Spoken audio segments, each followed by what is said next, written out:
अच्छा बच्चों, आज का जो हमारा टॉपिक है ना वो है हैंडलिंग ऑफ प्रिस्क्रिप्शन। ठीक है, मतलब कि आप मेडिकल स्टोर है आपका, आप उस पर खड़े और आपके पास एक प्रिस्क्रिप्शन आ गया, आपने उसको कैसे हैंडल करना है इसके बारे में ना कुछ गाइडलाइन दी हुई हैं, वो आज हमने बच्चों क्या करनी है, डिस्कस करनी है। ठीक है, तो ये बच्चों एक जाहिर सी बात है, आपको उसको डील करने का भी ना कुछ कहते हैं ना मैनर्स होते हैं जो आपको आने चाहिए। ठीक है, अब फिजिशियन की तरफ से आपके पास पर्ची आ गई है तो क्या क्या चीज़ें आप माइंड में रखोगे।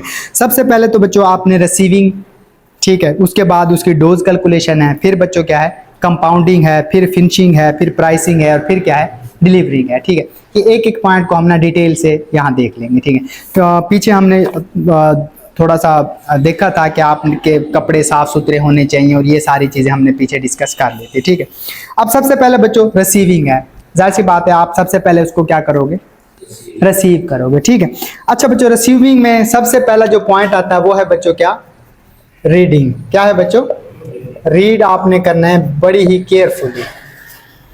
लास्ट टाइम भी हमने ये बात कही थी कि अक्सर औकात क्या होता है दवाइयों के नाम मिलते जुलते होते हैं। दूसरा आपको पता है कि डॉक्टर हजरात की जो लिखाई है वो क्या होती है, इल्ला माशाल्लाह होती है। ठीक है, वो इजीली समझ नहीं आती, वो आपके एक्सपीरियंस से चीज़ें आपको क्या हो रही होती हैं, समझ आ रही होती हैं। बल्कि मेरे ख्याल में रिसेंटली कोई किसी कोर्ट ने ये कहा है डॉक्टर्स को कि आप ना कोशिश किया करें कि अपनी जो दवाई है ना वो प्रॉपरली लिखा करें। ठीक है, क्योंकि वो सिर्फ अगर लकीरें मारने से क्या होता है कि अक्सर औकात कन्फ्यूजन हो जाती है और गलत मेडिसिन भी बंदा क्या कर सकता है, इस्तेमाल कर सकता है। तो यहाँ आपकी एक बहुत बड़ी जिम्मेदारी बनती है कि आप बच्चों पढ़ो। अगर समझ ना आए तो मोस्टली प्रिस्क्रिप्शन आप देखते हो उनके ऊपर डॉक्टर का नंबर लिखा होता है, यानी कि उनके डिस्पेंसर का या उनके पीए का नंबर उस पर होता है। आप कॉल करके उनको क्या कह सकते हो कि ये वाली मेडिसिन मुझे समझ नहीं आ रही, तो काइंडली इसको आप क्या कर दो, समझा दो। ठीक है, ये अक्सर ही मैंने देखा है कि जो स्टूडेंट हजरात होते हैं ना आप जैसे, वो यानी इस बात को शायद आड़ समझते हैं कि मैंने कॉल नहीं करनी, समझ आ रही तो ठीक, या जो आपकी समझ में आ रही है वो वाली मेडिसिन आप दे दो। ठीक है, इस तरह आपने नहीं करना। बच्चे लर्निंग में कोई शर्म महसूस नहीं आ रही तो कोई मसला नहीं है, आप उसके पीए को कॉल करो कि सर ये वाली आपने इस फलाने पेशेंट को मेरे पास पर्ची आई है, ये वाली मेडिसिन मुझे समझ नहीं आ रही, आपने क्या लिख के दी है। तो इससे ये है कि हम बहुत सारी कंफ्यूजन से क्या हो जाएंगे बच्चों, बच जाएंगे बस। ठीक है, कोई सबसे पहले आपने बच्चों रीड करनी है बहुत ही केयरफुली। ठीक है, फिर आपने चेक करना है। ठीक, चेक क्या करना है, इनकम्पैटिबिलिटीज। अब इनकम्पैटिबिलिटीज क्या होती हैं कि बच्चों फॉर एग्जांपल आपने देखा होगा जब भी दवाई की पर्ची आती है उसमें 3 4 5 मेडिसिन लिखी होती हैं, क्या ये एक दूसरे के कोई खिलाफ तो नहीं है। या हमें कॉमनली आपने देखा होगा कि जिसको ब्लड प्रेशर का मसला होता है ना तो हम सोडियम उसको क्या करते हैं, मना करते हैं ना, सोडियम नमक उसको क्या कर रहे होते हैं, हम मना कर रहे होते हैं। तो अब पेन किलर में जिस तरह डिक्लोफेनिक सोडियम है तो इसको हम क्या करेंगे, फिर मना करेंगे, हम उसको क्या देंगे, फिर पोटाशियम देंगे। तो आप देखते हो कि पर्ची में बंदे का ब्लड प्रेशर भी क्या है, पॉजिटिव है, और उसको डॉक्टर साहब ने सोडियम भी लिखा हुआ है। देखो ज्यादा बेहतर तो डॉक्टर ही इस बात को क्लियर करेंगे, लेकिन आपके नॉलेज के मुताबिक तो ये चीज एक दूसरे के खिलाफ है, तो हम उसको कॉल करके पूछ सकते हैं। ठीक है, या आप पेशेंट को ये चीजें कह दो। फॉर एग्जाम्पल एक दूर से पेशेंट आया है, वो डॉक्टर से आपका राब्ता नहीं हो, आप तो पेशेंट को ये चीजें आप क्लियर कर सकते हो। ठीक, उसने कहा ऐसे होता है, लेकिन अब डॉक्टर ने आपको लिखा है तो आप एक दफा उनसे वेरीफाई कर लें, हो सकता है कि कोई गलती से मिस्टेकनली ये चीजें लिखी जाए। इस तरह और भी अब जब आप फार्माकोलॉजी पढ़ते हो ना, बहुत सारी मेडिसिन के बारे में आप जान जाओगे तो आपको पता लगेगा कि ये तो एक दूसरे के एंटी हैं, ये एक दूसरे से काम नहीं करते। या आपने अक्सर सुना होगा, देखो बच्चे अगर आप ना आयरन ले रहे हो, आयरन के सप्लीमेंट ले रहे हो या सिरप फॉर्म में या टैबलेट फॉर्म में या कैप्सूल फॉर्म में, तो आयरन है ना, जो चाय जो है ना, चाय आयरन के अब्जॉर्प्शन को क्या कर देती है, कम कर देती है। ठीक है, उसको आपकी आंतों में अब्जॉर्ब नहीं होने देती। ठीक है, तो हम अब आपने देखा कि एक बंदा सप्लीमेंट है या इस तरह की यानी कि कोई चीजें ले रहा है साथ साथ जो एक दूसरे के खिलाफ काम कर रही हैं, तो हम फिर उसको क्या कर देंगे, ये इन्फॉर्म कर देंगे।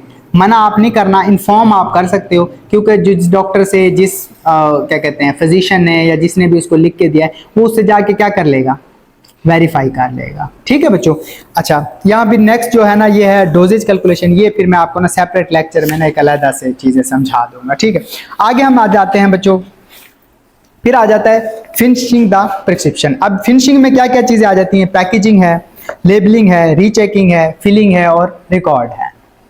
ठीक है बच्चों, सबसे पहले तो पैकेजिंग है बच्चों। हमारे यहाँ तो mostly medicine already pack form में आती हैं, ऐसे है या नहीं है, ठीक है। लेकिन जब आप खुद कंपाउंडिंग करते हो फिर आपको चीज़ें क्या करनी पड़ती हैं, पैक करनी पड़ती है। आप तलाश करते हो कि मैंने कौन सा, अब देखो ना, जिस फॉर एग्जांपल एक ये सिरप है, ये उसकी फॉर एग्जांपल के तौर पे डब्बी है, ठीक है, ये इसकी प्राइमरी पैकेजिंग है।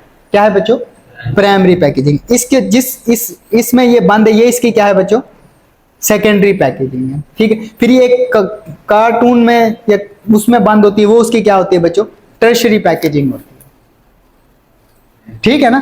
देखो फॉर एग्जांपल के तौर पे आप सब ने यानी कि पैनाडोल का पत्ता देखा हुआ है, जिसमें वो होता है वो उसकी क्या होती है, प्राइमरी होती है। फिर वो जिस डब्बी में होता है उस वो क्या होती है, सेकेंडरी होती है। फिर जो बड़ा कार्टन होता है वो क्या होती है उसकी बच्चों, टर्शरी होती है।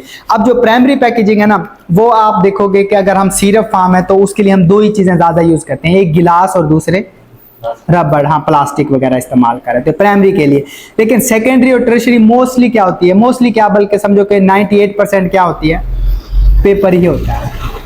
ऐसे ही है ना, गत्ता होता है वो पेपर से ही मिलकर बना होता है, ठीक है। तो इसी तरह टैबलेट है, उनकी भी सेकेंडरी और टर्शरी जो पैकेजिंग है वो किससे मिलकर बनी होती है, पेपर से ही बनी होती है, ठीक है बच्चों। हम सिरप के लिए बोतल, टैबलेट के लिए गिलास या प्लास्टिक बोतल, क्रीम जार, क्रीम वगैरह के लिए जार या ट्यूब वगैरह यूज करेंगे। ऑइंटमेंट वगैरह के लिए भी कोलैप्सिबल ट्यूब वगैरह यूज करेंगे, ठीक है। फिर बच्चों लेबलिंग आ जाता है। लेबलिंग पे मैंने कहा ना बच्चों, हमारे यहाँ मोस्टली तो ऑलरेडी सारी चीजें क्या होती हैं, लेबल्ड होती है, नाम, उसकी डोज, वो सारी चीजें किस कंडीशन में रखती है, मोस्टली चीजें बच्चों क्या होती हैं, लेबल होती है। लेकिन जब आप खुद चीजों को कंपाउंड करोगे तो फिर आप क्या करोगे, उनको लेबल करोगे। उसकी भी बच्चों अब आसानी है, अब आपको प्रिंट इजीली मिल जाता है, ठीक है। आप मोबाइल पे फॉर एग्जांपल नाम, उसका एज, जिस डेट को इसको डिस्पेंस या कंपाउंड कर रहे हो, ठीक है, वो सारी चीजें लिख के और कब तक ये एक्सपायर होगी ये आप फौरन मोबाइल से भी इवन के करके प्रिंट इसका क्या कर सकते हो, निकाल सकते हो, ठीक है। नहीं तो फिर आपको हाथ से ये सारी चीजें क्या करनी पड़ेंगी, मेंशन करनी पड़ेंगी, ठीक है। अच्छा, इसमें वही बच्चों टाइप ऑफ क्या है भाई, सिरप है, मल्शन है, पाउडर है, जो भी उसकी स्ट्रेंथ हम लिखेंगे, पेशेंट का बायोडेटा लिखेंगे, डेट ऑफ डिस्पेंसिंग लिखेंगे, कैसे यूज करनी है। देखो ना, अक्सर मेडिसिन लिखा होता है कि ओनली एक्सटर्नल यूज, जिसको सिर्फ हम क्या कर सकते हैं, बाहरूनी यूज के लिए इस्तेमाल कर सकते हैं। कोई है जिसको सिर्फ हम इंजेक्शन फॉर्म में क्या कर सकते हैं, इस्तेमाल कर सकते हैं, ठीक है। स्टोरेज कंडीशन क्या है, मोस्टली मेडिसिन पे लिखा होता है कि आपने बच्चों 25 डिग्री के अंदर अंदर रखनी है, और रूम टेम्परेचर भी नॉर्मली क्या होता है, 25 होता है। लेकिन कुछ स्पेसिफाई होती है मेडिसिन जिसको हम मतलब रेफ्रिजरेटर में रखते हैं, जैसे कि टेटनस का इंजेक्शन है, ठीक है, या आयरन के जो इंजेक्शन वगैरह, तो उनको हम कहाँ रखते हैं, फ्रिज में रखते हैं, वरना वो ज्यादा टेम्परेचर पे क्या हो जाती हैं। तो ये सारी चीजें आप क्या करोगे, मेंशन करोगे। बताने से काम नहीं चलेगा, पेशेंट क्या भूल जाते हैं, ठीक है। लेकिन अगर मेंशन होगी तो वो उसको क्या आ जाएंगे, फिर याद है। हम प्रिकॉशन भी लिखेंगे। अक्सर ना मेडिसिन पे लिखा होता है कि इस्तेमाल करना एक्सटर्नल यूज ओनली, उसको मतलब आप पी नहीं सकते उसको, ठीक है। तो वो फिर कुछ स्पेसिफिक कंडीशन होती हैं जिसमें हम प्रिकॉशनली उसको दे रहे होते हैं, ठीक है। फिर नेम एंड एड्रेस वो आप फार्मेसी का लिख सकते हो, ये आप बाई हैंड लिखते थे पहले, लेकिन अब आपको पता है प्रिंटेड फॉर्म आपको इजीली क्या हो जाती है, मिल जाती है। छोटे छोटे प्रिंटर भी होते हैं, तो आप फौरन ही लिखो, फौरन ही प्रिंट करके फौरन उस पर जो प्राइमरी पैकेजिंग है ना उस पर आप उसको लगा सकते हो, या सेकेंडरी में आप क्या कर सकते हो, लगा सकते हो, ठीक है बच्चों। फिर बच्चों रीचेकिंग है। रीचेकिंग इसलिए की जाती है कि आपने कोई गलत मेडिसिन तो नहीं दे दी है, या किसी और स्ट्रेंथ की तो नहीं दे दी है, इस तरह से ये सारी चीजें आप उसको एक दफा रीचेकिंग कर लेते हो। फिर फिलिंग एंड रिकॉर्ड है, ठीक है। इसमें यही होता है कि आपने ना अब तो मैंने कहा चीजें काफी आसान हो गई हैं कि आप स्कैन करके सारी खुद ब खुद ही ऑटोमेटिकली क्या हो जाएंगी, वो इंटर हो जाएंगी पेशेंट के नाम और रिकॉर्ड के साथ, ठीक है। वरना पहले आपको हाथ से रिकॉर्ड वगैरह ये रखना पड़ता था, ठीक है, कि फलाना पेशेंट ये वाली मेडिसिन लेके गया, उसके लिए आप एक रजिस्टर मेंटेन रखते थे। लेकिन अब काफ़ी सारी ऐप भी आ गई हैं और सॉफ्टवेयर भी है, तो आपको ये सारी चीज़ें करने की इतनी ज़्यादा ज़रूरत नहीं पड़ती, आप एक ही दफ़ा उस चीज़ों को डालते हो, वो सारी चीज़ें वहाँ पर आ जाती हैं, ठीक है। अच्छा, उसके बाद बच्चों एक इम्पॉर्टेंट वो है प्राइसिंग, कि आपने प्राइसिंग कैसे करनी है, ठीक है बच्चों। अब मैंने कहा ना प्राइसिंग में हमारे पास, ठीक है, जहाँ हम रहते हैं, ठीक है, यहाँ तो सारी चीज़ें आपको ऑलरेडी मेंशन मिलती हैं, प्राइस भी उसके ऊपर क्या मिलती है, मेंशन मिलती है, क्योंकि एमआरपी होती है, उस रेट पे आप इससे ज़्यादा पैसे नहीं ले सकते। गवर्नमेंट की तरफ से रूल है कि एमआरपी से ज़्यादा रेट आप नहीं उसको चार्ज कर सकते पेशेंट से। लेकिन बच्चों जब आप खुद डिस्पेंस करोगे या कंपाउंड करोगे तो जाहिर सी बात है फिर जो यानी कि इंग्रेडिएंट है ना वो पैक फार्म में तो नहीं आया ना, वो तो यानी कि आपने बल्क फार्म में मंगवाया तो आप थोड़ा थोड़ा उसमें से क्या कर रहे हो, इस्तेमाल कर रहे हो। तो उसके लिए कुछ रूल्स हैं जो हमें फॉलो करने पड़ते हैं कि आप उसमें आप अपनी फीस भी चार्ज करोगे और कॉस्ट ऑफ इंग्रेडिएंट भी, उसके बाद जो आप कंटेनर यूज़ करते हैं मतलब डब्बी वगैरह वो भी उसके भी कॉस्ट वगैरह क्या आप उसके लगाओ। यहाँ तक लिखा हुआ है कॉस्ट ऑफ इंग्रेडिएंट बच्चों लगाओगे आप, कॉस्ट ऑफ कंटेनर लगाओगे, कॉस्ट ऑफ ओवरहेड कवरेज लगाओगे, पर्सनल फी भी लगाओगे और नेट प्रॉफिट भी आप इसमें क्या कर रहे होगे,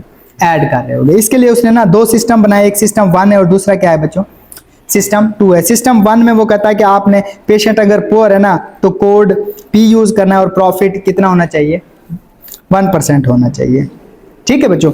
और जो 2 है उसमें बच्चों आपने सारी चीज़ें मतलब कॉस्ट ऑफ इंग्रेडिएंट है जिसमें आपको जाहिर सी बात है जब भी एक टैबलेट बनती है तो बहुत सारी चीज़ें उसमें क्या हो रही होती हैं, ऐड हो रही होती हैं, ठीक है। उसके बाद परसेंटेज भी आप लगा सकते हो। इसने एक एग्जांपल दी है कि 8 रुपए के इंग्रेडिएंट है, मार्कअप 10% है, प्राइसिंग उसकी 8 रुपए, ठीक है, और 10% के हिसाब से 8.8 रुपए उसकी क्या बन जाएगी, कॉस्ट बन जाएगी। एक सिस्टम 3 है जिसमें आप पर्सनल फी भी क्या कर रहे होते हो, ऐड कर रहे होते हो, ठीक है। 10% के साथ आप मतलब थोड़ी सी आप अपनी फीस भी क्या करते हो उसमें ऐड करते हो। तो इस तरह पिछले सिस्टम को अगर हम देखें तो फिर कीमत कितनी बन जाएगी, 9 रुपये बन जाएगी। इसमें 0.20 पैसे हैं वो आपकी क्या होगी, फी होगी, ठीक है। अच्छा, उस प्राइस वेरिएशन ये पता आपको होती रहती है क्योंकि जब भी आप लेके आते हो चीज़ें, कॉस्ट इलेक्ट्रिसिटी की बढ़ जाती है, चीज़ों की ट्रांसपोर्टेशन की, सारी चीज़ें कॉस्ट बढ़ती रहती है, ये कम या ज़्यादा होती रहती है, ठीक है।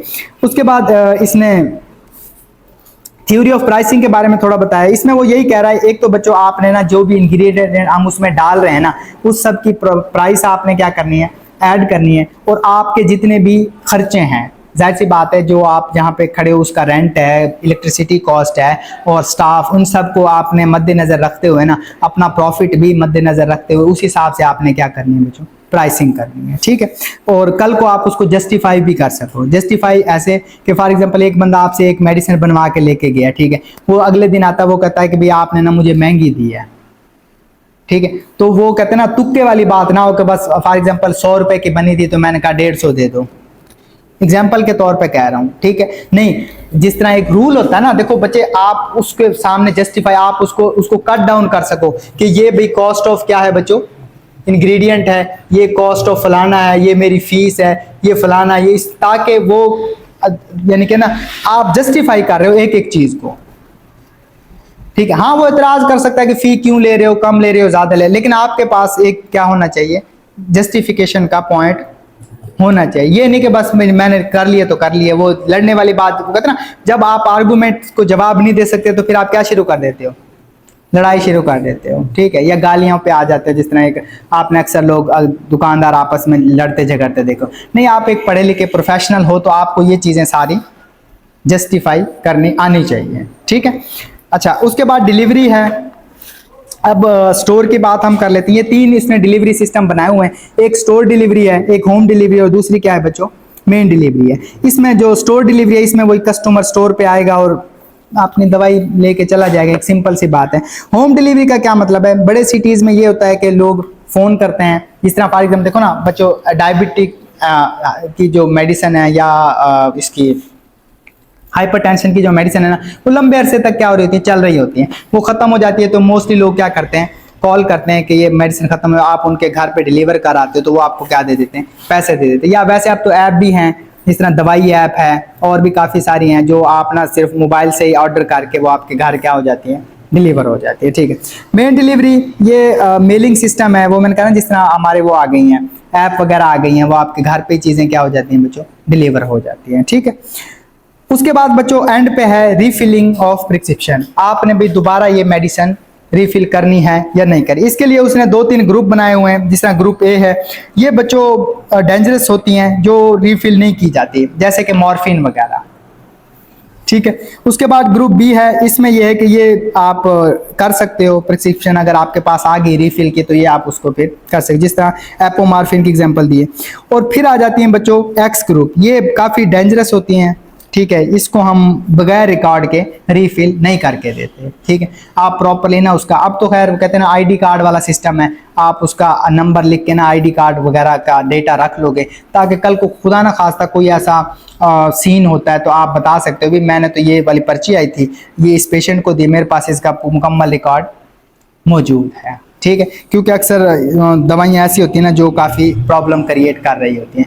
आप सिर्फ OTC वगैरह की मेडिसिन है जो इजीली रीफिल करके दे सकते हो, जहां आपको कोई भी प्रॉब्लम फेस करने को नहीं मिलती। ठीक है बच्चों, ये एक जनरलाइज हमारा हैंडलिंग ऑफ प्रिस्क्रिप्शन हो गया। इसमें एक टॉपिक रह गया है, वो फिर मैं कल आपको ना अच्छे से उसको समझा दूँगा। ठीक है।